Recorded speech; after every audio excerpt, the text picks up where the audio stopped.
idiots with a love-hate relationship. See, you got fat. See, you still look like a 15-year-old girl, but not hot. Who can't stop arguing over Oklahoma sports. You know what, man? Why am I still talking to you? Come on, we were doing good there, man. It's the Just Okay Sports Podcast.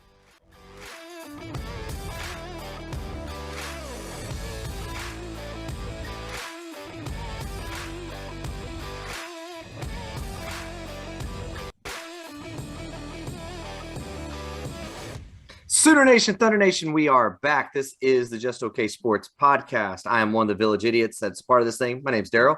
Here with my brother, Jay Rodicus. And ladies and gentlemen,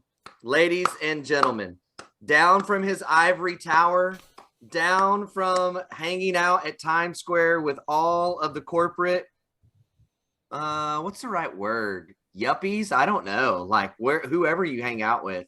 Troy is back in the house. And I have a theory on this, by the way. I've decided there's been much discussion in the Discord about how much money my brother makes because of all the toys he gets to have. And I think that Troy finally realized that with you on the pod, J-Rod, he was not just hanging out with the poors with me any longer, that because you were here, he could be a part of the podcast again. I think that's what happened. Like, okay, we have to clarify something. Spending your money unwisely does not make you rich. Okay? Also, it's like people automatically assume because like I'm not married, I don't have kids or anything. You know, it's like you automatically just flush with cash. It's like, yeah, no. Really, Troy, is that not true though? Hold on for a second. Troy, no wife, no kids, no nothing. Is he loaded? I don't know. I don't know what J-Rod makes. I have no idea.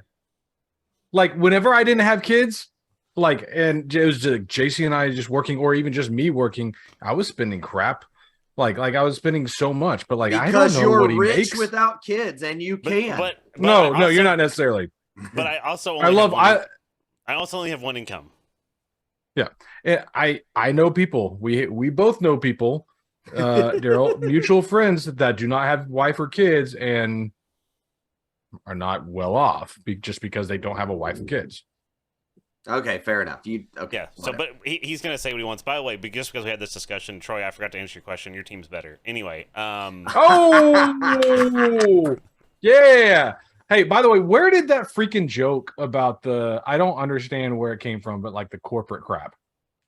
Because every time we tried to podcast for like a year and a half, sorry, dude, I've had meetings all week. I got a huge meeting at work tomorrow. I got to get this presentation done to give to the bosses tomorrow. I can't pod right now. Hey, I haven't got to see the wife all week. We had to go to Canada for this thing, and I had to go over here for this thing. I got to go to Cancun next week for my perks thing because I was the best person at my job and they sent me away on a trip. And so I need to do that. I can't be. So that's where the corporate joke came from. Mm-hmm. That joke went way too long. Whatever you just did there, that was just too much rain. Yeah, if you have to spend... Yeah, I know. I've had to live it for a year and a half. Oh my God. We were asking what the joke was, not for a PowerPoint. Okay. No, I'm with a different company now. All is good and less responsibility. And let's just say I'm happier. I'm not going to go into it. Yeah. Again, not a poor. I honestly, I can't. I literally can't go into it. Contractually, I'm obligated to not say anything. Oh my gosh. Which, by the way, while we're in all this mess, please don't forget to subscribe, like, and leave a review. And also, please hit our merch store. Please, please, please. It's at redbubble.com. Go in, type in Just Okay Sports. We've got a Dylan Gabriel inspired hat, t-shirt, hoodie in there. You can even get stickers that are just our Just Okay logos if you want. And if you're still salty about Lincoln Riley, as I know Troy is, we still have our Lincolnite shirts for sale in there as well, both in UCLA gold and in a Utah/Stanford kind of cardinal red look. So can I clarify something you just said? Yes. I'm not salty. I just hate the man. Two very different things. Very different. I don't know about y'all, but it is thundering like mad outside my house. Is it storming in Ada? No. Dude, it is rocking here. It's really bad. Like, it looks like a freaking rave is going on outside. There's so much lightning. Like, it is insane. It's not doing I mean, at least I don't know. I've had my headset on for the last hour, so I don't know. It could be. There could be a tornado outside. I was for in the all I middle know. of Tarkov. I'm not really sure what's happening outside. By the way, somebody in chat said if you get some in Penn State colors, I'll be a buyer. Oh, okay. Very we nice. gotta get another color variation. All going. right, we've got it. White is on the way with a navy blue back. I'm all about it. Yeah. So anyways, well, let's dive into some stuff, boys. It is game week, first of all. It is freaking game week for the Sooners. Cannot wait. But before we start breaking all that apart, let's take a step back and look at some other things. So let's start with, because it's the news that we kind of missed between the last pod and today, and that is recruiting. Wow. That's all I know to say. And I'm sure if you're listening to this podcast, you probably listened to several others that are much better. So you already know these things. I don't know what happened with Anthony Evans. Let's just start right there. This is nuts. What went down with that? It was a done deal. He was not coming to OU. Then Troy starts texting me throughout the day, bro, what is happening? What's going on? I was like, what are you talking? I hadn't even checked on anything. And he goes, there's something going on. There is all kinds of smoke everywhere. And then boom, Will Fong freaking flips his prediction. It was a wild day. How'd you feel, boys? What do you think? Well, did you see real quick? Did y'all see the his commit video or whatever that he made, when he made the announcement? I did not. So essentially, he pulled an OU hat out first out of this. He opened this box or whatever, and he pulled out an OU hat and he put it on. He was like, I don't know, and he put it back down, and then he put Georgia? Georgia? I think it was Georgia after that. And then there was another one, but I don't remember who the third hat was. Bama. The third hat was Bama. Yeah. Yeah. Okay. I couldn't remember if it was for sure. And then he pulled it off, and then he was like everybody was looking, and then he put back on the OU hat and was like, I think he said Boomer Sooner, and then threw horns down. No, he got a golden hat. Oh, that's right. That's right. It was the golden hat. That's right. Golden hat. Oh, nice. And then he put his OU hat back on and was just dropping the horns down. Nice. Yeah. So, I don't know. And it was kind of funny because you could tell, because I think it was his I don't remember if it was his brother or his dad or somebody was sitting next to him that had a OU shirt on, and I was like, yeah, it's kind of giving it away there, but literally the person sitting next to you is all swagged out in OU stuff. But yeah, it was, I mean, I don't know, I told you on Wednesday, I was like, I think it's 50-50. I still thought it was a coin flip. So even after it got Wilt Fong to Georgia? Yep. Yes. Wow. Jared stayed strong. He did. He was 50-50 the whole way. I was 70-30 on Wednesday, I think is what I said on the pod. So let me say this, and I don't want to. So I still have a couple sources, right? And so what I didn't really say Wednesday is because I didn't really want to, if I would have said too much, I would have added my person. But basically, what I got from him was he was like, I don't know, but it's not as bad as what people are making it out to be as far as the chances. So that's why I was kind of 50-50. He was right. I don't know for sure, but that's he's like, it's not like we know he's going to Georgia. Yeah. What was crazy was listening to Josh McCuistion on the unofficial 41. And he goes, look, when I kept saying I felt like Georgia was the pick, he goes, that's because he told me that. He was asking us not to make it public, but that he was choosing Georgia on Friday. And then I started getting smoke and contacted him and found out it flipped an hour beforehand. That everything had changed around. So wild. Just so what happened? What do we know what happened? No, I have not heard from anybody that they know what happened.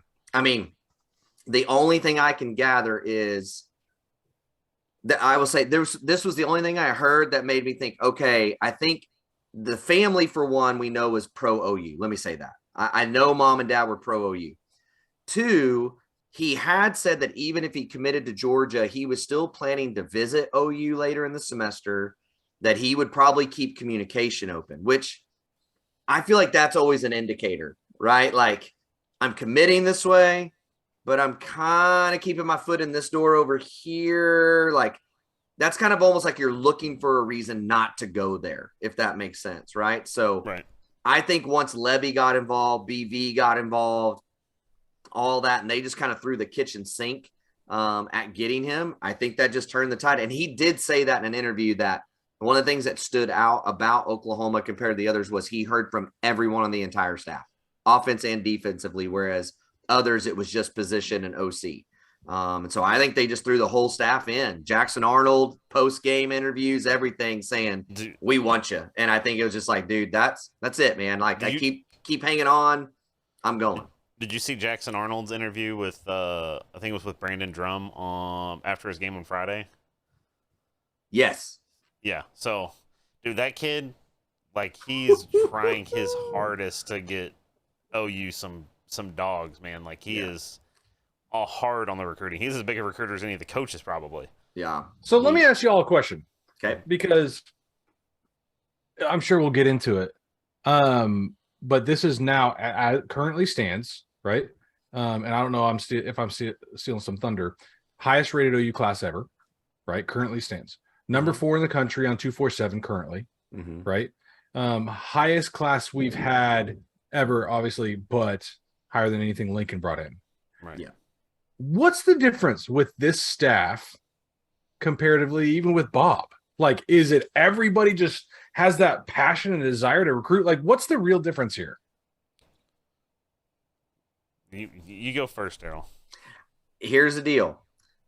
I think that, yes, BV's energy and all that's a big factor. And the people he's brought in are like him, right? You see Miguel Chavis is that way. You see Valai is that way. I mean, that's how these guys are. But here's the biggest thing, man, just to be honest, in my opinion. If Lincoln Riley, and here we go, we're gonna make Troy mad some other. If Lincoln Riley had at his disposal the staff, the changes that they're making within the facilities, and all the different things that BV has right now, he has the highest recruiting class that OU's ever had. And like higher than what he had before, if that makes sense. You cannot downplay the fact that we've now got 30 analysts that are allowed to contact recruits. You cannot downplay the fact that every single guy on the team has got their own, whatever those stinking therapy things. I mean, the stuff that they're investing across the board right now, that all play. Like, we know facilities matter. We know that history matters. We know that now all of a sudden to know, hey, not only do you have an OC, not only do you have a wide receiver coach, we've got an off the field, analyst that's only going to focus on the passing game. We got an off the field analyst that's going to do nothing but route running. We got this guy that does this. We have our own therapy. I mean, like, I think you throw all those things in combined with the staff and their energy, and that's the deal. Well, okay, so one thing, because he also asked about Bob, right? Like, what's the difference between it and Bob? Well, I think when he was recruiting, we all know he wasn't recruiting that hard at the end. Well, I was gonna say, because really recruiting services, like, as you're gonna rate them, like, he really only had 4 or 5 seasons of where he was hardcore recruiting. And they had some impressive classes, and like, it's not like he was, that was probably the best classes OU's had. Now, as far as the difference, I think, between the staff or the culture, whatever, as it was to the previous, is one, I think there's a lot more transparency. Like, it seems like when somebody leaves the program now, or whatever, if somebody there just seems to be clear-cut ties, and there seems to be clear-cut relationships with people, where with Lincoln, there was always these weird things going on with recruiting, as far as, like, a kid was committing, but then he would fly from Norman to, College Station or whatever, and it was just this wide open thing. And I think with Venables, he's just saying, like, look, we want you. You've got an offer. It's committable completely. Like, if you commit, you got a spot. Like, that's how it is. We're offering you, because that's what he said. He goes, if we offer you a scholarship, if we offer you, that's committable. We'll make it work however we have to make it work. And I think that's refreshing, because a lot of kids, like, think of all the kids, not even just Oklahoma, but think of even under Lincoln it happened, under Saban it's happened, where they've gotten, like, some really star players that they had to turn away because they were already full. And so I think that's kind of refreshing for a lot of these kids too. So I think that's probably why. I think it's just a healthier culture, and I think it's a lot more just transparent with what they expect from you and what they expect from, what they should expect from the staff. Yeah. So I'm going to push back on your Lincoln comment a little bit. No. Here's why. Doesn't he have all that ish right now at USC? He might. And it's USC. But here's the deal. That's my point. No. But I would say this. he has more NIL. I don't know that he has as many analysts as OU's throwing out right now or any other SEC school. And 2, their facilities are atrocious. Not to mention their venue and their atmosphere and their involvement from the fan base is atrocious, right? We've seen them tweet things that get 50 likes in the LA market. So he does not have everything that he has here. Like that's but he couldn't do it here. He couldn't recruit here. You can't recruit it in Oklahoma. I would argue he doesn't. I would actually argue that he doesn't. Does he have more than OU? I don't know, but I also don't think that it's like. I don't think he has like 10 times the NIL money that OU does. I don't think he has double. Maybe a hair more, but I'd honestly say with how some of the things that we've been hearing from them lately, I'd say they actually have less NIL money. Right. So and y'all saw this report. I talked to this about you with you, Daryl. But we are the most profitable. We have the most revenue generated program in all of football, all of college football. We are number 1, and then Texas. Right. But again, that number is going to change because that's like doing the last year's worth of stuff, right? But again, you're the most revenue because you didn't have 30 analysts and you didn't have all the things they have. Again, I'm with you, Troy. Yes, they promised him all the things he wanted, but the facilities are like OU's facilities right now are really good. They're not terrible. They're really good, but they're about to be the best. They're going to be the best in the next 2 years. Right now, I would say they're fringe top tier in some aspects, right? In some aspects. Yes. Who has the best? Who has the absolute best facilities today? It's between like Bama, Georgia, LSU, Clemson. and Clemson, and maybe even Oregon. Is A&M up there? Probably. Well, and here's something I didn't realize. So there's a firm that helped to design like a lot of Oregon's facilities, and they've been contracted with OU to. I think they did the current what's been renovated now, and then they're doing what's going to be renovated. They're going to help with that. So it's like you got a good resume there because Oregon's if you haven't seen Oregon's facilities, holy crap! I mean that's some Nike money right there. Yeah. I ask all that just because OU's recruiting is just going bonanza, guys. Yeah. Like that's what it all comes down to. Is like BV, his staff is doing things that we have not seen maybe ever at OU, and I love that he's recruiting inside out. Lincoln always recruited outside in, and he's going from the interior out. Yep. And he's getting the dudes. He's winning the battles against Georgia. He's winning battles against Bama. And like I told this to Daryl, he's finding like there's a comment on Twitter. I don't know who it is. So sorry if I don't give you credit, but he said it feels like we just beat Georgia and Bama in recruiting battles, and it feels like we're cheating. I love this feeling. Can we keep cheating?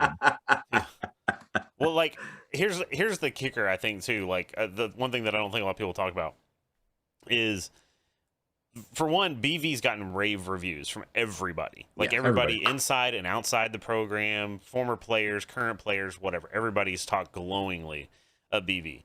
Now, that's not even to mention that like I think he has so much more of a way of like getting you like I said, like I listen to him speak at press conferences and I'm like, dude, I want to run through a brick wall just listening to him talk to at a press conference, right?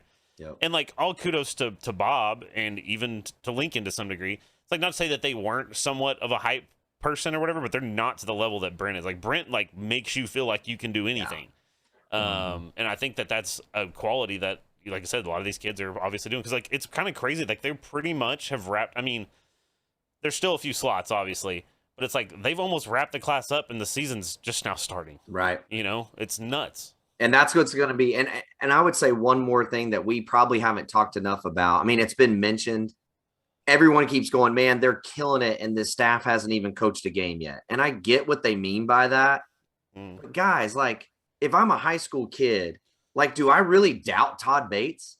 Like if I look at his resume and what he's done in the last, like, do I seriously believe that all of a sudden he can't coach because he's at Oklahoma? Like he's not going to know how to tell me like how to play. You know what I mean? Like Jay Valai and the history. Now, granted, Jay Valai has not had long roots anywhere.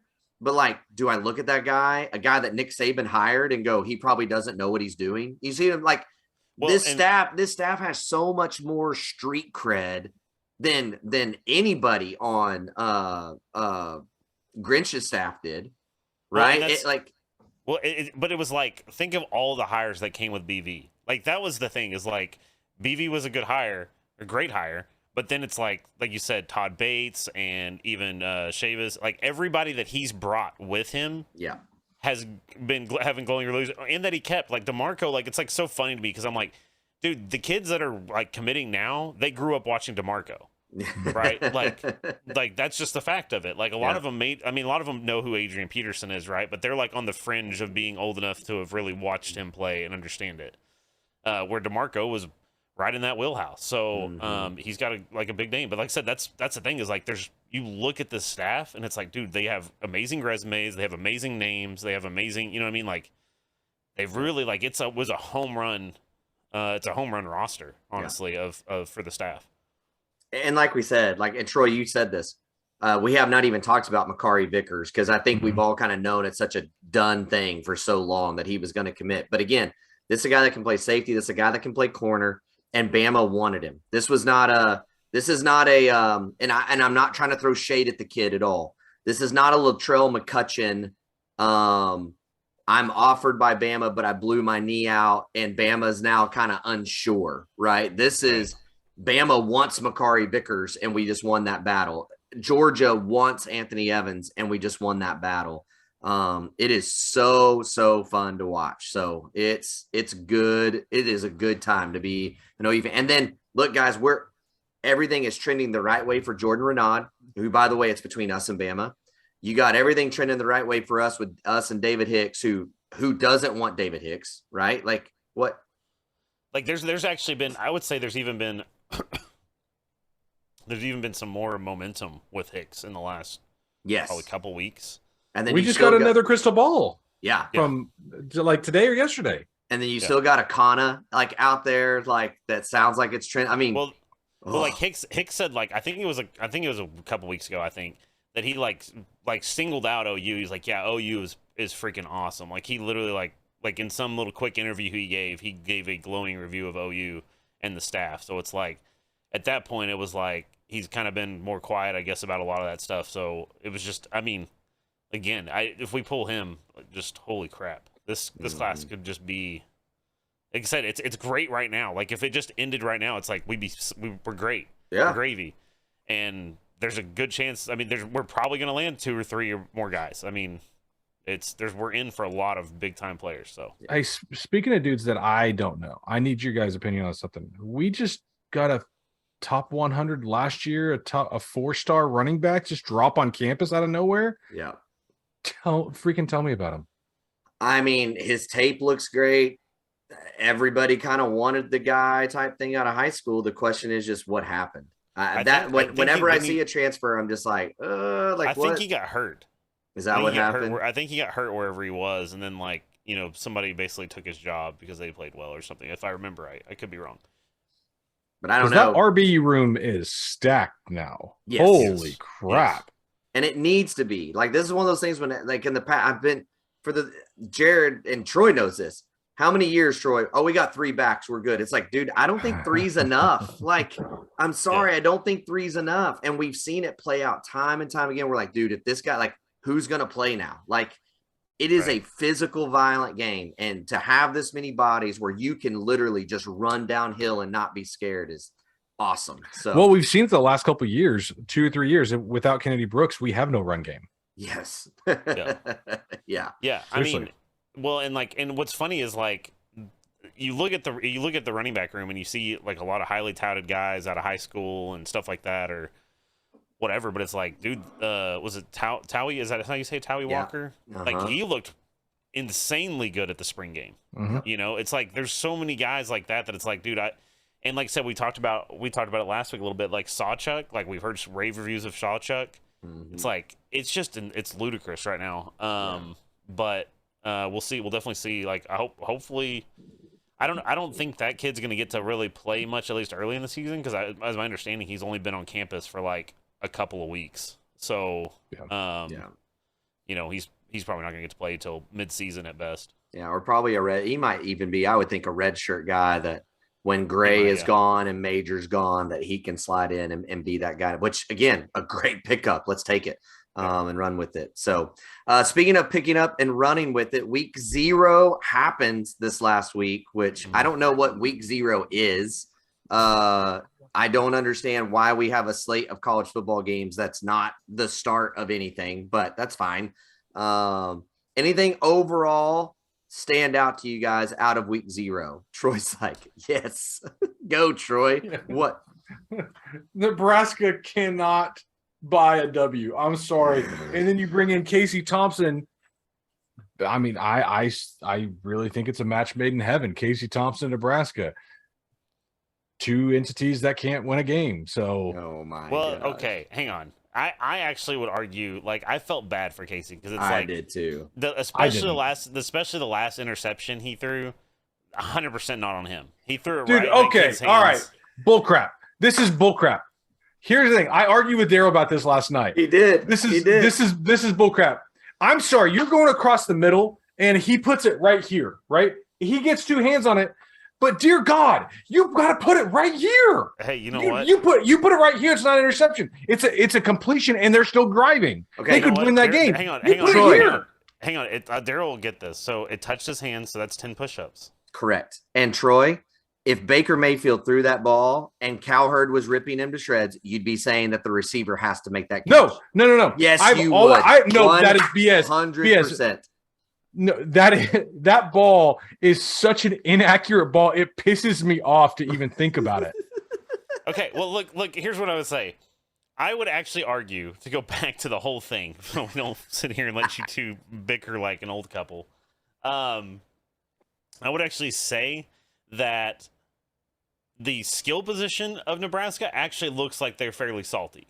Mhm. Like they have some playmakers on especially on the offensive side of the ball.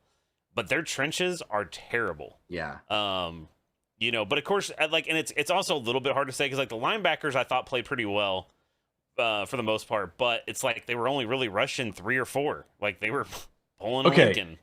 2 things about that Nebraska team. 1, figure out the play action. You can't figure out the RPO. Like they had no answer to the play action of the RPO. Literally no answer. And 2, they couldn't get to the ball. They were not running to the ball. It was arm tackles everywhere. And I get it's the first game. You're in Dublin. I don't care, man. Like this is what we've seen out of Nebraska. It was a down Northwestern team. Like nobody expects this And Northwestern team. no, that's the thing. Who is the one team they beat in the Big Ten last year? It was Northwestern at 56-7, and you lose that game. And you do that onside punt or kick? Oh, please. Like, don't give me Nebraska. This is on them. This is on Nebraska. I'm sorry. Well, and like it was such the onside kick. I was like, I don't know. Yeah. That didn't really seem to fit. That was just a dumb decision. Like, I'm sorry. Like, look, that totally swung. That totally swung the momentum. 100%. I'm with you on that. But now, I'm all for being aggressive. I am. But like, you also have to be in the moment of what's happening. And me and Troy, like, Northwestern is not a team that's going to run tempo. Northwestern's not a team that's trying to score in 3 plays, right? So you're up 2 scores. Like, they cannot catch you. Like, you're scoring at will at that point. Kick the ball and make them go the full length of the field and eat as much clock as possible in that second half. Like, not that you're milking clock at that point, but like, you're on a roll. You don't need to do this. So like, dumb. Honestly, they couldn't stop you at that point, and then all of a sudden everything flipped. Then they couldn't get a pass completed. They're throwing behind dudes. It's so bad. Even Nemo said their boards right now are melting as we speak, and I'm like, yeah, I imagine. But here's the crazy thing: Scott Frost is taking a pay cut in I think it's like October 1st or something. Sometime in this season, he's going to take a pay cut. And it's like he may still lose his job. Like, and he's taking a pay cut from like 15 million something like to like 7.5. Well, it's his buyout. On October 1st, they restructured his contract where his buyout drops by half. So basically what they said is, you're getting 4 games. His pay is getting cut in half too, is what I meant. You're getting 4 games to prove that you got this team turned around. And if you don't, you gone. That's what that contract says. And that's crazy. And here's another thing to think about with the Nebraska game. Northwestern was able to run the ball fairly well, but they were also able to just throw the ball down the field, which is not a Northwestern thing to do. Like Northwestern is run 80% of the game and then throw 20. right? And they were throwing the ball over the yard on them. And there was some of those plays where like guys were just literally completely wide open. Yeah. Like there was I think their first touchdown, like I think it was like the tight end or something on like a little bit of like I think he did like a little wheel route or something, but like he just came out like, and he like, I remember he came out of his break and like you could see like he was almost shocked because there was nobody there. There was nobody within 15 yards of him. Yeah. Anyway, we spent way too much time on Nebraska, by the way. Yeah. Well, hey, I mean, look, I would say that before the season started, though, I felt like, or before week 0 started, I felt like going to Nebraska was not going to be this game that I predicted us to lose, but I thought road environment, a team that did play a lot of close games last year, and if Casey can be good for them, hey, that could be a really tough game. After watching the trenches in that game, I do not feel that way. I feel like this is a game that, not that you go up and win by 30, but that you should go up and be able to handle that game for sure after what we saw in week 1. I'm anxious to see how they look, if they get any better between now and then, because like if it's like it is now, I think you win by 30. But, well, the other thing that's crazy that I didn't realize, do you realize they don't have an off week? So like they had to fly home and they play Saturday and they won't even get home until like Monday, whatever, when That's they crap. it is real crap. And then they play, golly, I want to say they play a Friday game.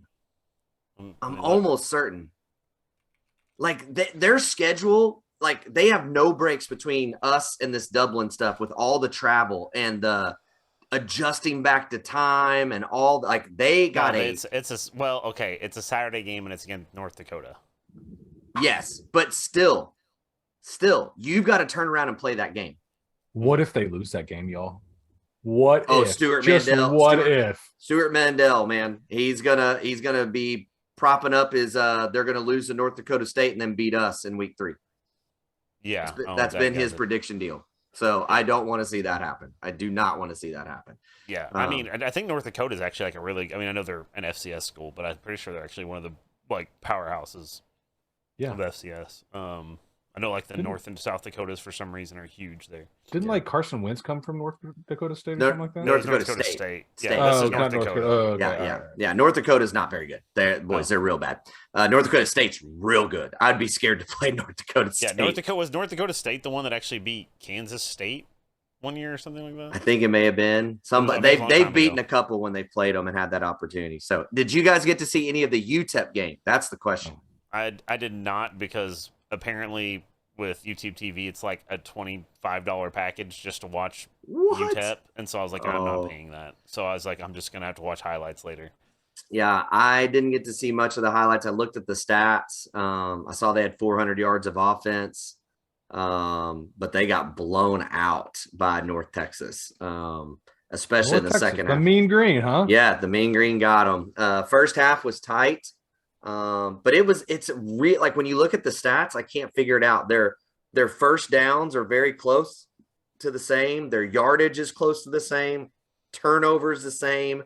Time of possession wasn't like crazy different. And yet they lost by like 18. I mean, it's like drives just stalled or something for them in that game. I'm not sure what happened. And the other thing is like apparently North Texas, from at least from what I gathered from watching game day and all that, is they were saying like they returned like all but like one starter on defense, and they had like the top rated defense in, what are they, in the MAC or whatever it is their conference is now, that they were like one of the top, and they were like nationally ranked like in, you know, the top 15 or something. So it's like they have North Texas has a pretty salty defense. So I would say if that's the case, UTEP's got an offense that was going to test OU. I mean, honestly, but also, yeah, I mean, I don't think it's going to be much of a trouble for Levy to run all over him either. So yeah, it seemed it kind of felt that way on the stat side of things. So now as we kind of exit out of week 0 and into the first official week 1. Oh wait, I forgot. Before we go to superstition, how'd you guys feel about Desmond Howard? Can we talk about week 0 college football predictions? Desmond Howard, did you see this, Jared? Which for the Big 12? No, he gave his Final Four with his national championship prediction. His Final Four consisted of Baylor, Texas A&M, was it Bama? No, Michigan, and Pittsburgh. That was his Final Four with Texas A&M winning it all. Like, okay, like if you picked one of those teams and threw them in, like I'd be like, okay, like you're doing a wild card, like, you know, roll the dice, whatever kind of call, right? Like if you had put Pitt, right, I've been like, okay, like ACC's weak, it kind of makes sense. It's a long shot, whatever. And but yeah, three of them being, well, really all four in some sense. Yeah, that blows my mind, honestly. Yeah, Jimbo's winning it. He's all on the Jimbo train. Although I also will say this. I told Troy this. I've gone back and watched it because Game Day put it out. I would not be surprised that Desmond Howard lost a bet, like on the golf course or something. Because if you actually watch their presentation, he starts to talk about Ohio State, and then out of nowhere, his graphic comes up, and he goes, "Did we change it?" And then they like dropped it and they went straight to Herb Street. And then they went to all the rest of the guys. And then they came back and go, "Desmond, we're sorry. We were rushing through that. We didn't do a good job. Can you please yet again say who you think's going to win and who your Final Four is?" And he's like, "Yeah, can we put that graphic up?" Like he would not say anything until the graphic even went. It was like literally they handed him like this nutty thing and said, "Hey, you lost Fantasy League last year. So now you have to make the stupidest college football prediction ever on the show." Like it's what it kind of felt like. Have y'all seen the there's like, it's on TikTok and YouTube and everything, of the guy that lost his fantasy league and his punishment was he had to go to this diner for 24 hours and stay in the diner for 24 hours, and the only way he could take time off was by eating pancakes? Yeah. Oh yeah. Yeah. The Waffle House challenge. The Waffle House challenge. I've never heard that. Dude, I was so bummed, Daryl, last night that we couldn't get a resolution to switch that. Oh, I know. Why didn't you vote for it? You didn't vote for it. Because I couldn't figure out what we were gonna do. Never mind. We'll talk alpha. I know. Anyway, so yeah, no, it was pretty interesting. I know Pollard's picked OU to win the Big 12. Yep. Which was pretty. It was actually, he was like, anybody be an idiot to pick OU to win the Big 12. So I'm picking OU to win the Big 12. The Bear picked TCU.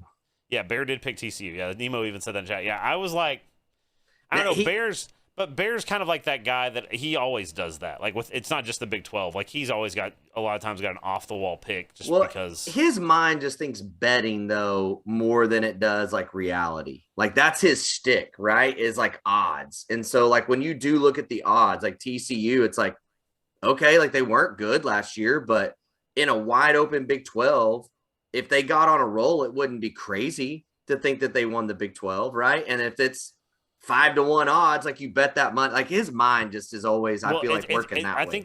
I actually think it was, I don't even remember who it was. I think maybe it was Herbie or somebody. One of them said like you could take the top 7 teams in the Big 12, draw one out of the hat, and that if you told me that was it, I wouldn't argue with you. Like that if that was your pick, because they're like it's just such a wide open league.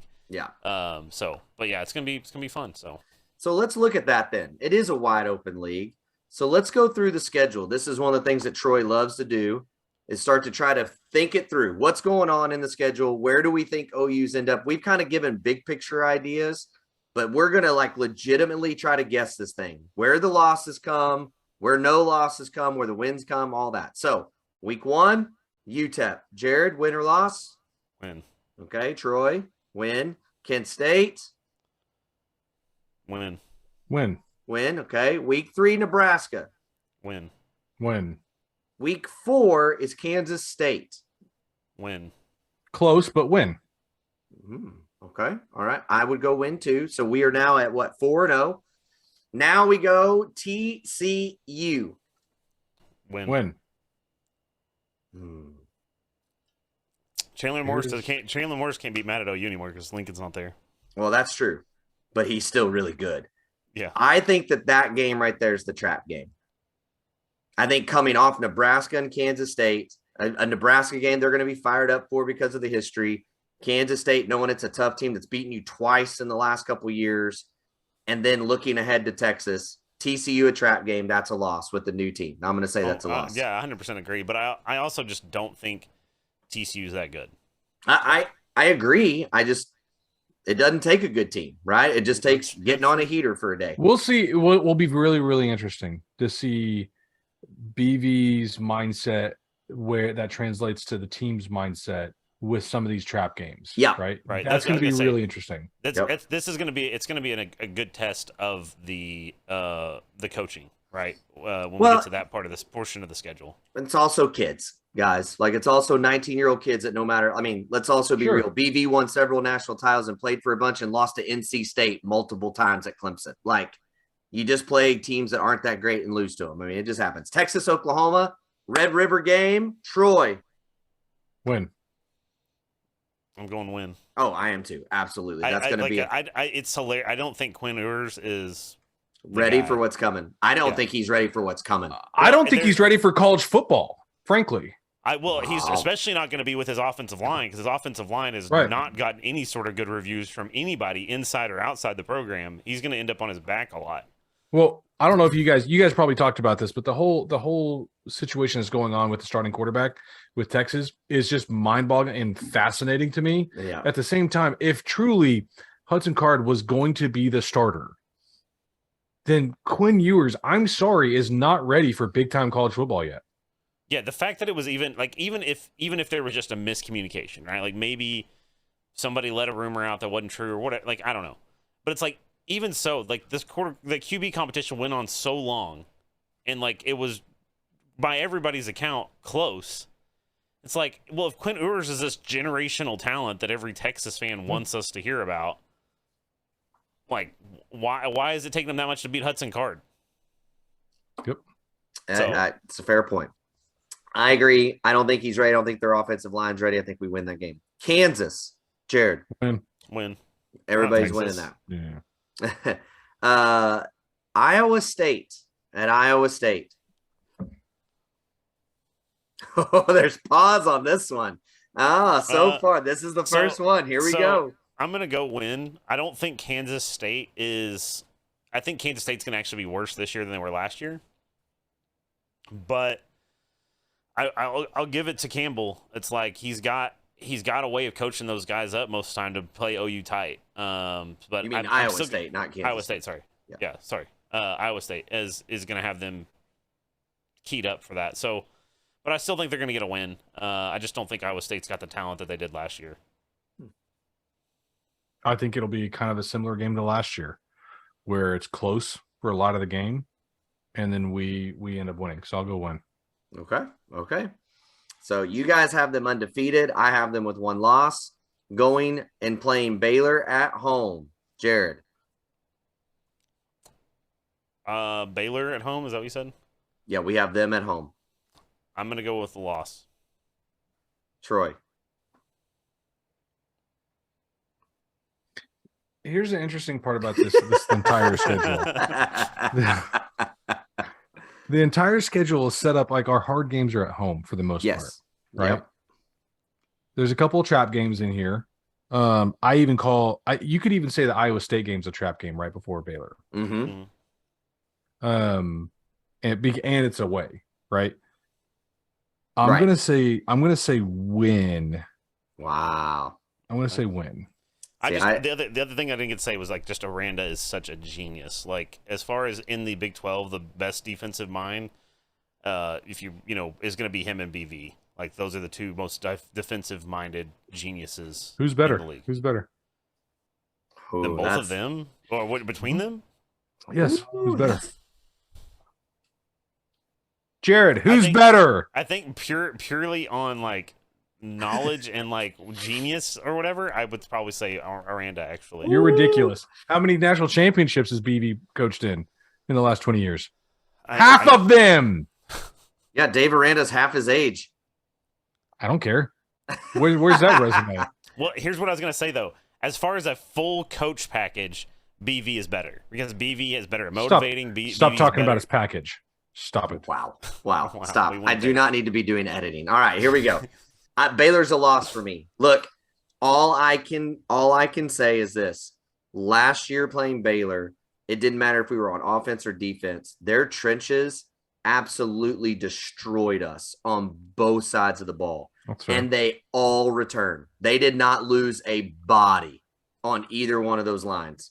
And I don't believe that Dave Aranda is going to let his team get worse by any stretch of the means. I know we brought in people, but I don't think that's going to be the first time that we, again, in the trenches, that we're going to have to deal with something unlike we have dealt with all season long, and we're not going to be ready for it. I just don't think we're going to be ready for it there at all. Let me ask you guys this: if Lincoln is fully committed last year to actually coaching a team, do we beat Baylor and OSU last year? We beat OSU. We don't beat Baylor. Don't beat Baylor. You don't Baylor think just so? whipped us. I mean, remember that Well- they went on a stretch of like 9 straight running plays at 6 yards a pop. I mean, just coming down our throat. It comes down to, it was like, that was the game where it was like the Benny Wiley got exposed just as much as Lincoln did. I mean, but honestly, like you said, they got bullied. They got straight pushed around in both sides. And it's like, yes, Baylor has some really good players, but it's like, I told people, I was like, after that game, I was like, I don't want to play at Bama because Bama would just absolutely murder. God. So we'll see. We'll see, because like everything's flipped from Benny Wiley and everything like that. Right. So we'll see. We shall see. I hope I'm right, and I hope you all idiots are wrong. Right. Well, and like I've been saying, I'm pretty high on Jalen Redmond. Like, I think he's actually going to be I don't know if I'm going to put him up to like Perrion levels, but Perrion had a problem with motors half the time, right? Like his deal was effort. And so I think Redmond's a freak. Like, we saw that his freshman year, we were like, whoa, this kid is good. So we'll see. I think the defensive line is going to be tougher than what you think it is. Well, we'll see. We'll see. I don't know what to think about all that. All I've right, still got him undefeated. Daryl, you got 2 losses. I got Jared, 2 you got 1 loss. Yep. Oklahoma, West Virginia. That's a win. W. I agree. They're going to bounce back off the loss. Now, Oklahoma State, get them at home, but it's Bedlam. W. Don't even ask. Just move on. W. Little brother, get away. Here's the only thing I want to say about it is Spencer Sanders is going to get obliterated. He's probably going to have a rough day, or at least I sure hope so. And then Texas Tech, which I think is going to be a sneaky team in the Big 12, by the way. I do think I actually did a deal the other day where we like ranked them, and I actually put Texas Tech as my number 3 team. Oh, wow. Okay. So are you picking this as a win or a loss then? Win. Okay. I'm going to pick it as a win as well. For me, I'm at 2 losses. 1 loss for Jared, none for Troy. And we're going into the Big 12 championship. I would say all 3 of us at that point. With that win record in total, I think even with 2 losses, you're getting in the Big 12 championship. Okay, Daryl, let me ask you, do you really think with 2 losses that we're in the Big 12 championship? I do, because I think it's so wide open. I think you're going to have a plethora of teams. And with your losses to Baylor, and a random loss to TCU, who I do not think will be competing to go to the Big 12. You're going to have the wins over Kansas State, Texas, and Oklahoma State. And so I think you're in. Well, look, and then to be honest with you, like, I feel like they're going to rematch against Baylor. And just because I want to be a Sunshine pumper, I want to keep Sunshine happy, I think they're going to beat Baylor the second time. I do too. And I think that that's going to be the difference in the Oklahoma State game too, because I do think that one of the strengths of Oklahoma State is their defensive line. And I think that playing Baylor before that is what's going to prepare them to be able to go into that game and play like they need to play. So in all 3 of our scenarios, Daryl, we're not going to the playoffs. Jared, we may be going to the playoffs. Maybe we should be going to the playoffs. At 1 loss with the championship. We maybe. I think we're on the cusp. Mine, we're in. Okay. Yeah, I don't argue against that. Yeah. Because I still think a 1-loss SEC team gets in over a Big 12 team. But here's the thing. Everything's going to change throughout the season as we keep seeing this team like go week in and week out. Right now, I'm looking on paper, and the only argument that could have swayed me was Daryl, yours on Baylor, in the trenches and everything like that. That was the only one. But outside of that, like on paper, we're better than everybody. Yeah. I mean, I can't argue that. Baylor is the one team that I do think has just got player. And the other thing that Aranda has shown is an ability to recruit, to scout. I mean, like Petrie. Petrie was not a guy on everyone's radar, and then he got on the field and it was like, my God, this dude's an animal. And so they're gonna have those dudes. You also have to understand too, though, that like as much as this pains me to say it, Texas has got some good, like, their offensive line's terrible, right? Like, it's pretty much determined it's going to be terrible. But they also have Bijan, who's heads and tails the best. I would say the best player in college football. No. Definitely No. the best running back. Well, maybe what's his name? Will Anderson. Will Anderson's the best. Yes. Yeah. I'd even say like C.J. Stroud, Bryce Young might be better than Bijan Robinson. Well, either way, Bijan is a amazing talent. Xavier is really good. Like, I mean, they've got playmakers. You know, so it's like I think they could end up pretty close to the top of the Big 12. Like, I wouldn't be totally surprised if the game with them was really tight, and I wouldn't be surprised if we didn't have to rematch with them, even as much as I hate to say that. But the problem is we keep saying this year in, year out. They always have talent, and they always let everybody down. Mhm. oh, yeah, I know. So, like, is it's- Bijan and Xavier Worthy are two dudes? I would love to have both of those dudes on our team. I think they are both absolute studs and stars. Well, Lincoln passed on Bijan, so Yeah. What a I just wanted to enhance your age. Yeah, it's But- so true. It's so true. I didn't know that. Yes. He wanted OU and asked to come to OU, and they said, we're full. He asked to come to OU. Yes. Okay. By all accounts, basically begged the staff to give him an offer. I'm not going to go that far. Who did he choose over him? I think it was the year that we had McClellan or Kamar Wheaton. Yeah, it was the the McClellan boat. year. And so we went with that. And then, of course, got flipped on like signing day by Bama. Yeah. I have no idea. Oh my god. So since we're talking about the season, I do want to ask you guys, because this was just kind of like made me so mad. This made me. This made me It's just. so stupid. It is so stupid. God. Yeah, it is. So, do you guys have any like weird like? I have a bunch of superstitions during game, but do y'all have like a season? Like I have. Okay, so like this is really weird probably, but I have this cup, and I don't drink it until game week 1. Like this is my season cup. Like I will be drinking out of this cup all season, but at the end of the season it gets put up. I'll typically wear the same hat if we're winning. Yep. Yeah, And I do have a game hat. Like I have a game hat for when I go to the games. I have a game hat when it's an away game, and if we're not doing well, I will throw that hat, or we lose, I will throw that hat away. Like, get out of here. Yeah. And a shirt, and it has to be like. Yeah. And and each year I try to buy a new OU polo and a new OU shirt or OU hat, and those are the two things I do. Every year. I do. I get every year I buy a new hat, and then I have a season hat. I will drink. I don't even wear the new hat as my season hat. I know. Yeah, that's extremely weathered that I probably shouldn't be wearing. But I have a mug that I drink, an Oklahoma mug that I drink my coffee on game days, every single game day, home or away, whatever it is. I have a hat and shirt combo that I wear until it goes bad. My biggest thing that's weird, and Troy can talk about this from the OU Texas game last year. I moved to a certain couch in a certain way. And when I did, we got on a roll. And then I went back and got into another spot where I was more comfortable. And then we like had a bad play. I can't remember what we went 3 and out or something. And then I moved back to where we were. And I think we got a turnover. And then it just kept rolling. And I would not move from that spot. I was like, I am not moving from here. Like, and it's weird. I have that happen all the time. All the time. Hang on, can I? Because this just came up in chat. So I've got Soccer and Nemo are fighting over the Raiders and the Chiefs. I don't know, but Nemo said something because I want to ask you because you've been to both. He said right now we upgraded. She goes, the Raiders are so bad they literally couldn't stay in Oakland. And Nemo said, you're right. We upgraded the best stadium in the NFL. Right? What losers? And I was gonna say you've been to SoFi and you've been to I forget what the Raiders one's called, but you've been to both, right? I have not.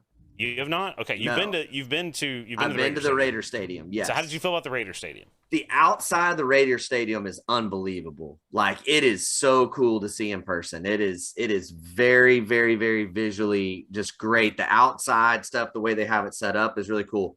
Once I got inside, I was not very impressed personally. I mean, it was nice. It's like it just did not compare to Dallas's stadium on the inside as far as just like the concessions, the bathroom, like all that. It like, I don't mean to be mean. It looked cheap inside.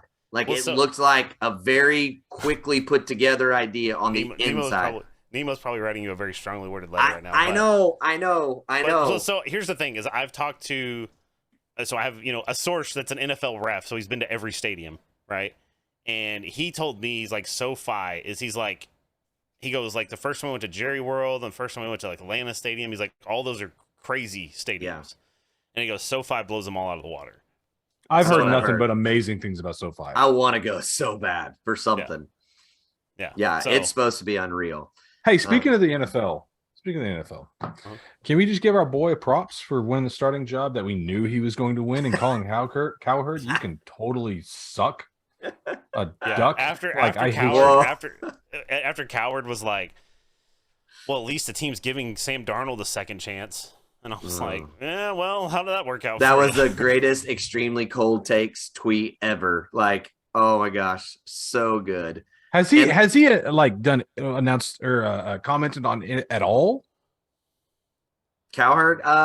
Yeah, he he's- said something, but it was vague. He's kind of been like, he's trying to like now be like, oh, I'm supporting Baker. Like there was one where he's like, I hope Baker does well, and I'm like, bro, I'm rooting for Baker. I want Baker to do great. Like He's Baker's one of the great. more hated dudes in Oklahoma because he hates on Russ, he hates on Baker.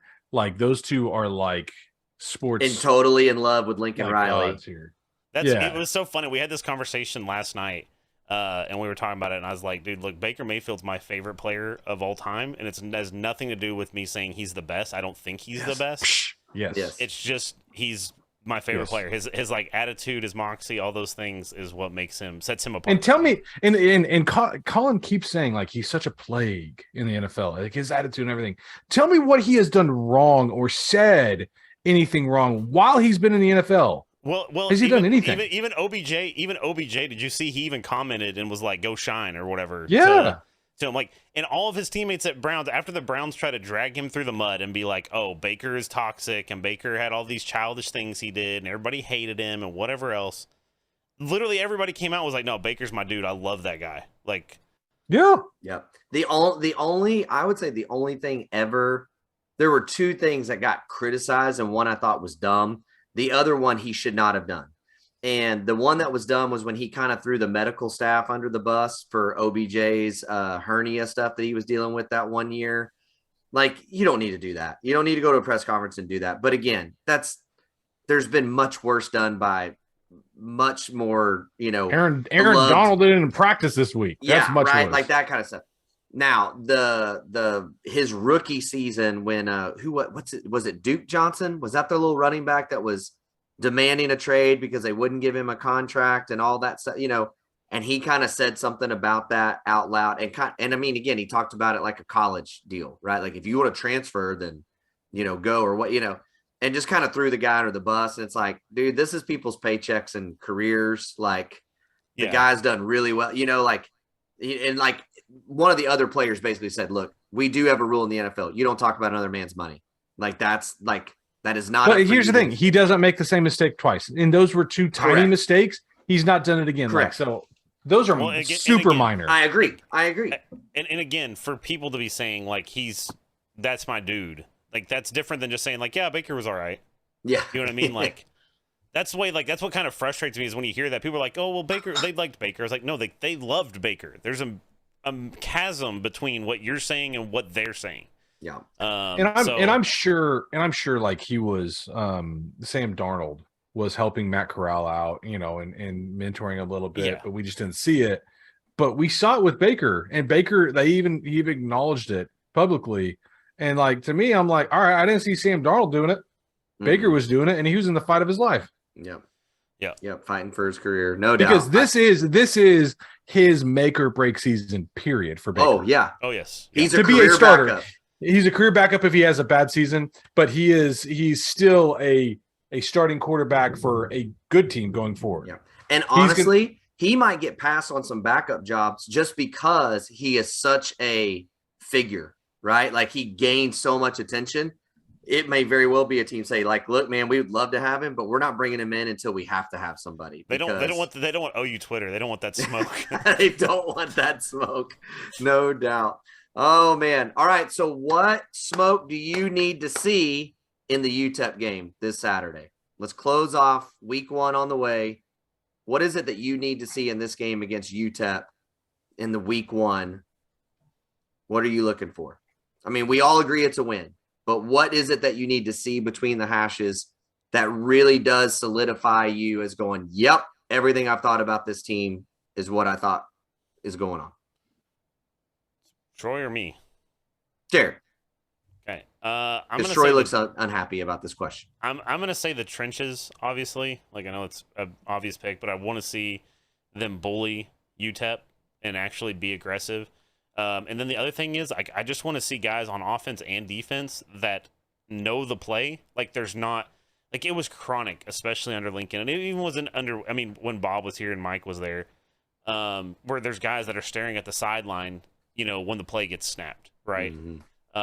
So those are two things that have always just driven me absolutely wild when they're just not on the right page. So those are probably the two things that I'm really gonna look at, because this is the first game. So if they already have that stuff nailed down and they're already physical and they're already aggressive, whew, I'm gonna be pumped. I'm gonna be pumped. I like that. For me, it's what we say every year for game 1, because we always play a cupcake. And it's like, I want to see them win by 40 plus points. I want to see them focused, not make mistakes, come out, not a lot of penalties. And we know there's going to be some hiccups here and there, but I'd love to see how physical they are. Right. And just physically dominate the opponents in the trenches. And if we do that, boy, it could be a long season for every single one of our opponents. Yep. Mm-hmm. Yeah. My number 1 is that same thing. And again, I want to clarify this. And I know that we've talked about this privately in years past. When we talk about bullying from an offensive line perspective, especially, we are not talking about Eric Gray going for 150 yards and Marcus Major going for 150. Like, that's great. But that 150 yards should come because our offensive line has pushed their defensive line 2 yards down the field, 3 yards down the field before there's ever even a chance of them making a play, right? Not just, here's my body. Oh, look, there's space and go. Does that make sense? Like, I want to see legitimate movement on the line when we do run plays, not just getting in front of a body and our backs making athletic plays and getting down the field. So that's my number 1. My number 2, I want to see what BV will do in the game as far as, man, what is so funny? What did I do? You didn't check. You shouldn't just check your phone after. Sorry. I'm sorry. I feel like the teacher's yelling at me right now. I shouldn't text in the middle of the pod. Well, I saw you start to kind of smirk, and I was like, okay, I gotta open this and see what it is. It won't even open at my house, so okay. This is great podcasting. So I'm dead. Just okay. But seriously, I want to see how BV manages the game. Can he pull himself out of the defense enough to see everything that's going on? Like, what does that look like? And yet, I also want to see unhinged BV, because that's who he is. And I do believe those things are infectious to the team, but he can't be that BV that is so involved that way that you have a get back coach and that you are telling your guys every 2 inches of where to be and be over there with your offense, helping them do what they like.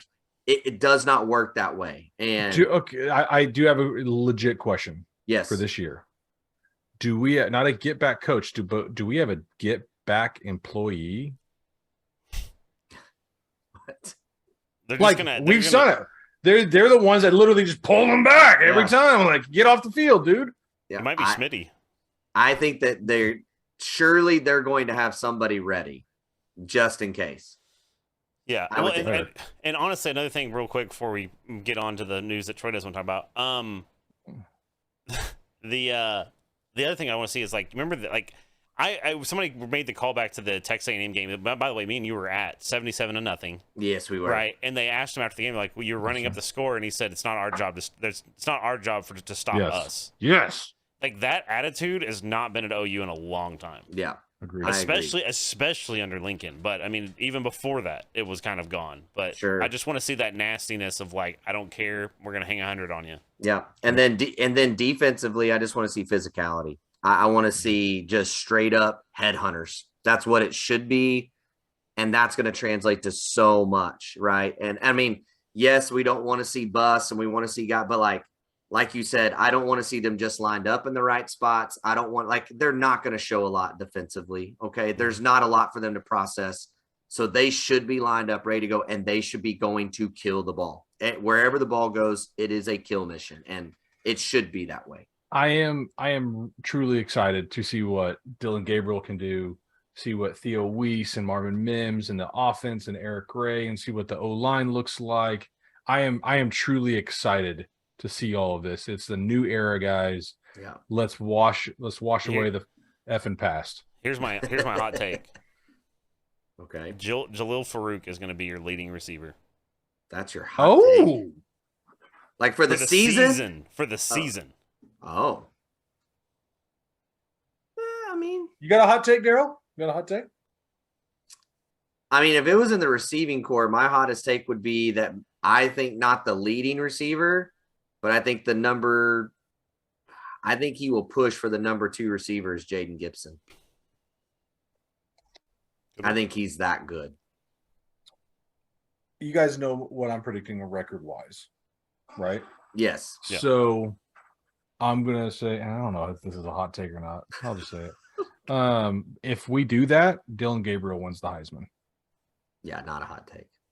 I mean, that's kind of a hot take. He's not on any of the, like, he's like 10th on most odds makers, if not lower. So he's not really on the radar. The undefeated season is more the hot take to me with this team. I cannot see them going undefeated. How about this? Hot take. We're going to be the Joe Moore Award winner this year. Whoa. Oh, that's pretty hot. That's pretty spicy.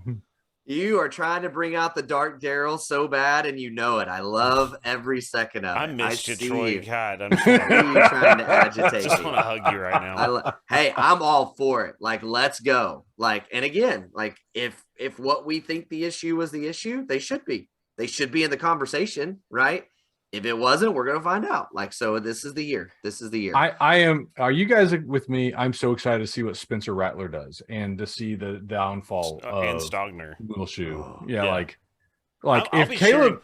Sure, gosh. South Carolina is now my number 2 team. Yes. Oh gosh. Yes, I'm right there with you. I want Spencer to go on a tear. I would love for Spencer to win the Heisman. If he wins the Heisman, y'all. Oh my gosh, the narrative. The narrative. The ratio job on Twitter. Ooh, It would, spicy. that would torpedo the crap out of Lincoln. Oh yeah, 100%, and it should. Yeah. That'd be incredible if that. And hey, how about this? This is my hot take prediction. Okay, how about this? I'm just gonna throw it out there because I wanted to be spoken into existence. Spencer Rattler, I'm not gonna say he's gonna win it. He'll be in New York for the Heisman. Oh, even if he's in New York, that is going to get Lincoln ratioed. And he will meet up with USC in a bowl game because USC will go like 9-3, 10-2 on the season because the Pac-12 is terrible. It's going to be USC versus USC in a bowl game. Look, Spencer Rattler versus Caleb Williams, Lincoln Riley, Shane Beamer. Give me all of that noise. Look, let's be honest. There's so much drama between OU and USC right now. The NCAA is going to write a rule in that USC and OU just have to play in a bowl game. Like, they're going to make it happen. Okay, here's the thing. I was listening to the ref, I think it was, and they had on USC. I don't know who it was, but they had the USC official play-by-play, whatever his name is. And they said, hey, look, here in Oklahoma, everybody hates USC right now. Like, hates Lincoln, hates USC. It's real spicy here. What about in LA, right? Like, do you guys talk about OU at all? Like, we don't give OU a second thought. And I was like, oh, even more. Why? You. That's LA for you. Like, they wouldn't admit it if they did. Like, you know what I mean? That's their mindset. You're right. Like, it's the exact same thing. Like, we're rent free in your heads. Like, y'all are the ones interacting with us. Like, it's a rivalry. We all think about each other. Like, this is like that reminds me. There's a guy on Twitter I need to go drag about because like back in like right when it all happened, he was like, "Y'all's recruiting class sucks," huh? And was a USC fan. I'm like, oh, I'm gonna remind me of this in a few months. Especially if the Malachi flip happens. All right, so moving out of college football and flipping now to the NBA talk. Troy, we need to break your heart. But look, I want to be very clear. We have always said this. Troy knows this very carefully. We are not journalists. Let me say this again. We are not journalists.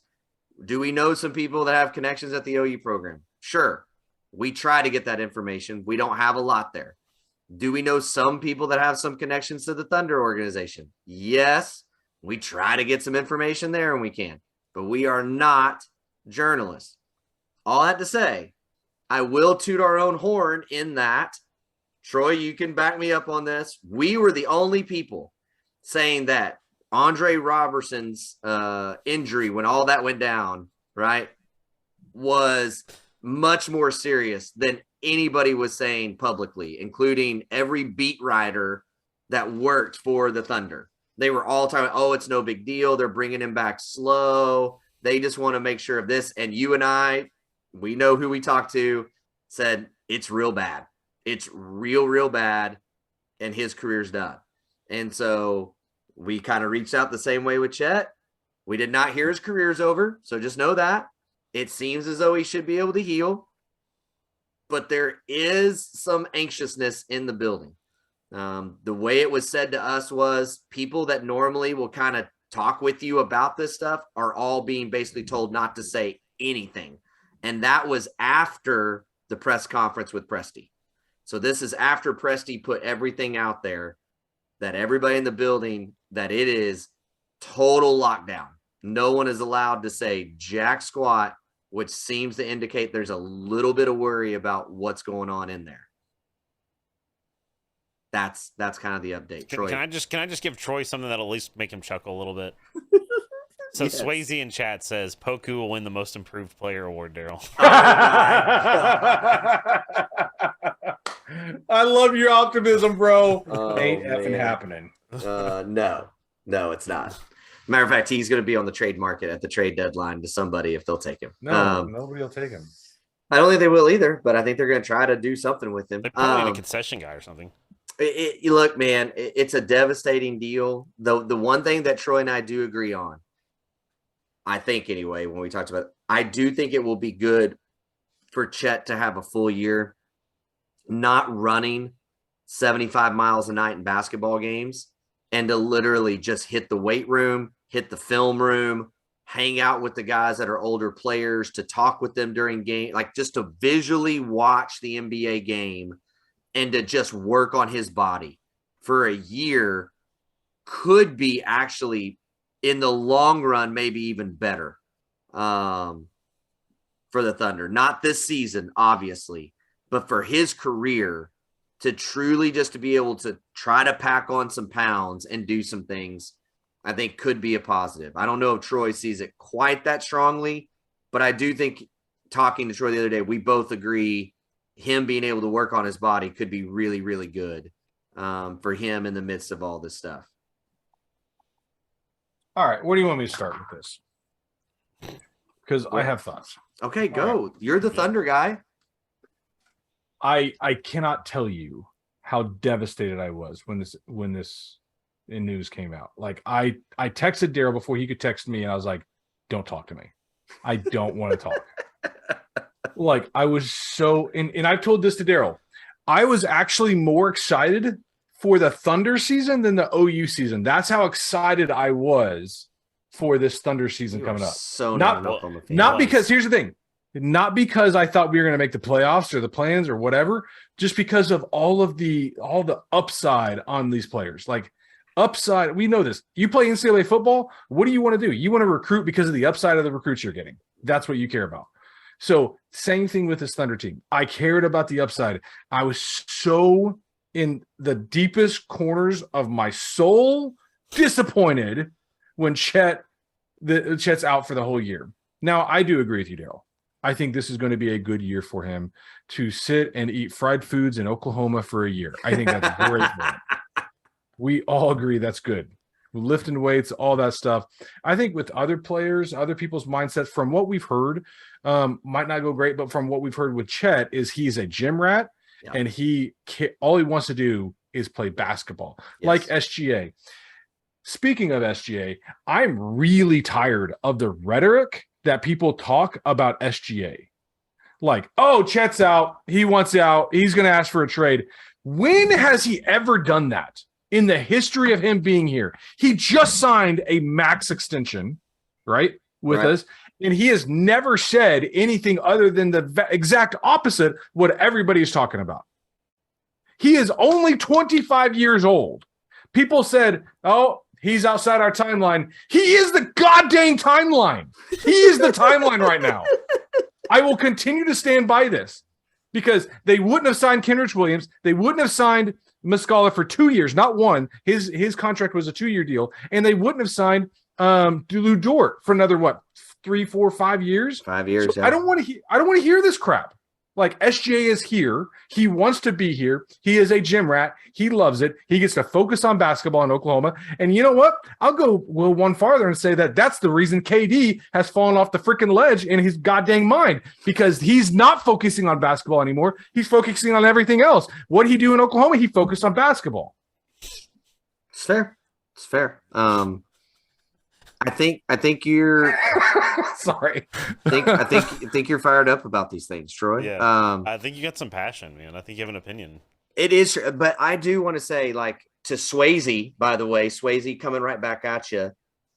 Some of the folks that we do have the opportunity to talk to, Poku doesn't have the drive that Chet does. No. That's kind of, well, they were hoping it would be there. They were hoping it would come out of him because he was so young and blah, blah, blah. Like, he just doesn't have it like Chet does. And from what the little things that we've just gotten tidbit, like, Chet wants to understand the game. He wants to learn the game. He wants to watch film. He's playing in pro-ams. He was playing in pro-ams not to go do charity. He's playing in pro-ams to go play against grown men and find out what it's like to play in the NBA. Like, that was like scouting for him to be playing in that pro-am game over there. Like, he really does seem to have the mentality of, I want to, and as, like you said, SGA is the same way. And by the way, just look at SGA's body today compared to when he got to Oklahoma City. Yes. Like, he has worked on himself physically, mentally, in every facet. Like, he has gotten better. And so if you've got a core of Dort, Giddey, SGA, and Chet that are all that way, you could be cooking with something. It just sucks that we're not going to get to see a glimpse of it this year. Did y'all see this? Actually reminds me. Did y'all see the clip it's been circulating this week for some reason of when Kobe Bryant said, they asked him about Shaq, and they said, where would you rank Shaq? And he goes, if Shaq worked hard, he goes, he'd be the best player ever. If he worked as hard as I did, he'd be the best player of all time. Yeah. He goes, he'd be the best player of all time. And he said, I would have 8 rings. Yeah. I mean, and that's the thing. And here's the flip side to this is I do think J-Dub gets more run. I think Jang gets more run with all this. And I think that's going to be great for us in the long run. Yeah. And so I think J-Dub is a legit possible starter or 6-man of the year type of player. Yeah. So that we still have so much young pieces to be excited about with J-Dub, with I still put SGA as a young dude, right? Yeah.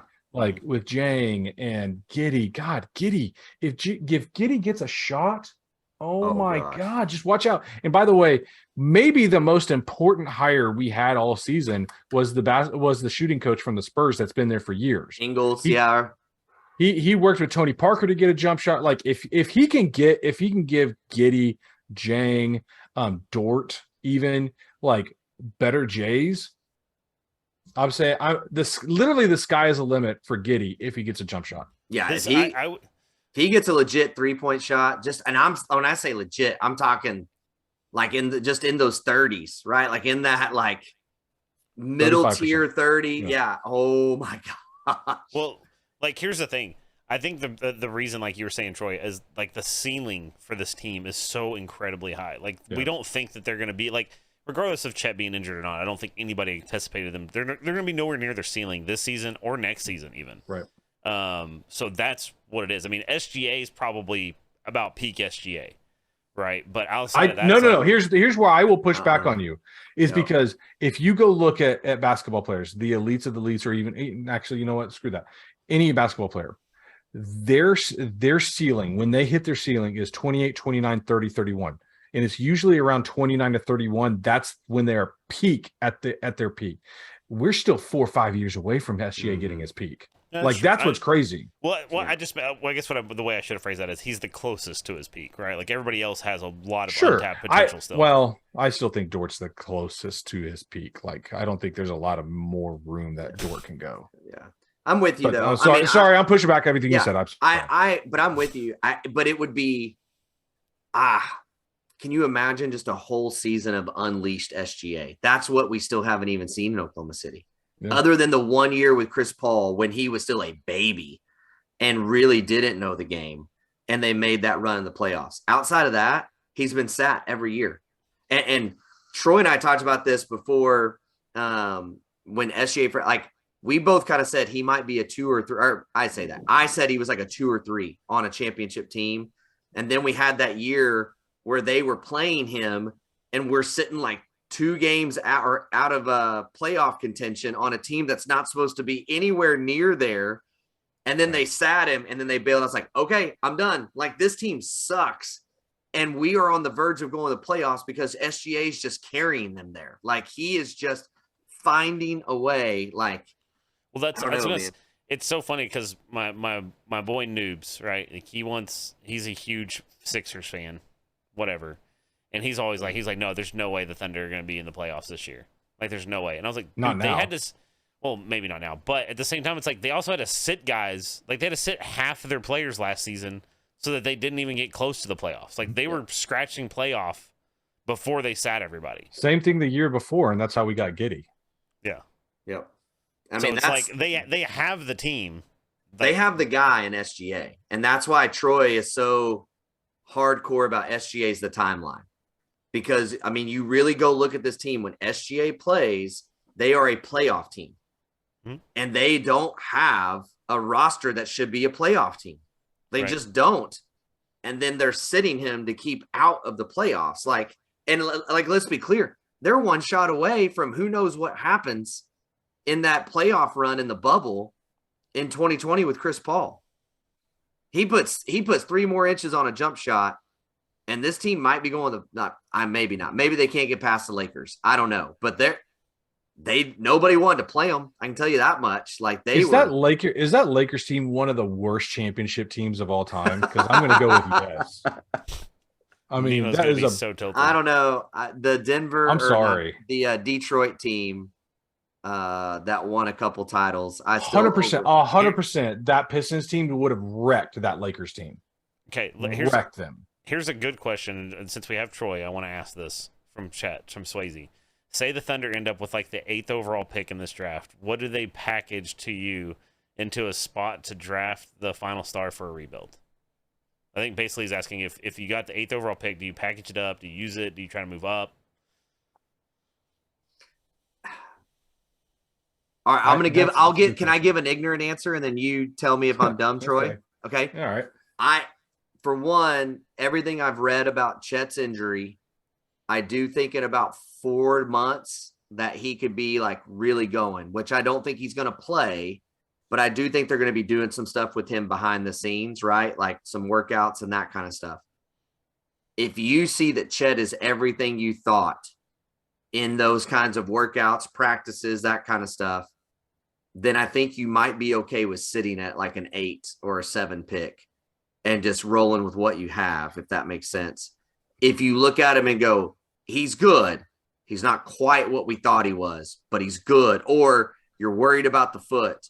Then I think you start trying to figure out, do you throw in a Dort or do you throw in all your picks and all that stuff to move up into that, 3, 4, 2 slot, whatever you could get to in the draft. Is that fair? That's fair. And I think it goes one step further is like, all right. And before I answer the question, it's like, I want to ask, or I want to say something is like, I do believe that I think Chet's going to be that dude. I think SGA is obviously that dude. I think Giddey is that dude. How many more dudes do you need? That's my question. Like, you've got Dort, you've got Kendrick Williams, you've got J-Dub, right? You got all these players sitting there. You can't have more than 3 legit dudes. You can't pay them. And so at a certain point, who are you going to give up? Who are you going to flip for a dude that might be a dude, right? Like, we know what we have in Giddey, and you guys might disagree with me. I think he is one of the dudes. I really do. I think Chet is one of the dudes, and we all agree SGA is a dude. So if we do believe that, those 3, and I think they work well together, I think you can play really well together because of their versatility, all 3 of them. I don't know what Presti would do to give up, because you saw this draft, he went for it. He thought something really about Ousmane Dieng and J-Dub, right? Mm-hmm. And so he packaged them. Like, we talked about this, like, oh my gosh, like, they got the 8 pick. What'd they give up? They're not going to have the 9 pick. They ended up getting both, right? And it's like, he believed in this. I don't know how many more times he's going to do this. I think if past this year into the next draft, I think he's going to let the chips fall where they may. He might trade up, whatever. But I think what's going to happen is you're going to start seeing him use that capital he has for veteran role players to get the mindset right for the guys to make deep runs. That's how I think he's going to start utilizing this draft capital, if he thinks that these guys are the dudes. Now let's flip it. If he doesn't think these guys are the dudes, then what you give up is you give up Giddey to move up. That's what you do.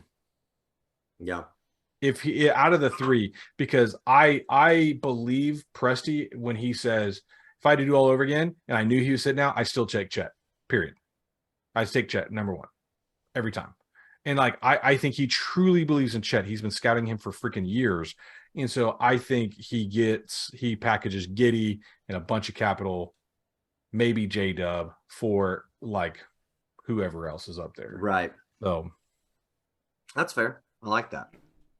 Yeah, I mean, the thing is, though, with Prestige, he's playing 4D chess and the rest of us are playing checkers. Like, when he made the trade on draft night, I was like, oh, I mean, why, like, you gave up, like, what'd you give up to move up a spot? You know, because everybody assumed that it was because we moved up a spot.